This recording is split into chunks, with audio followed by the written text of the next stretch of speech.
C'est pour ça qu'on met pas sur cette partie-là, il y a aussi pas de variable.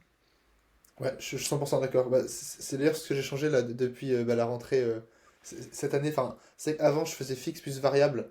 Et effectivement, en fait, t'as Ok. toujours deux trois clients avec lesquels ça explose et t'es là. Putain, mais c'est magique, genre je prends des variables alors qu'en soi j'ai pas plus bossé que d'autres. Mais je trouve que ça attire aussi un peu les mauvais clients. Enfin, les clients qui arrivent et qui disent Tain, je veux que du variable, etc. En vrai, c'est aussi un peu warning, tu vois, comme les prospections. Donc faut quand même faire gaffe. Et j'aime bien ce modèle. J'essaie de faire ça maintenant. Dans le sens.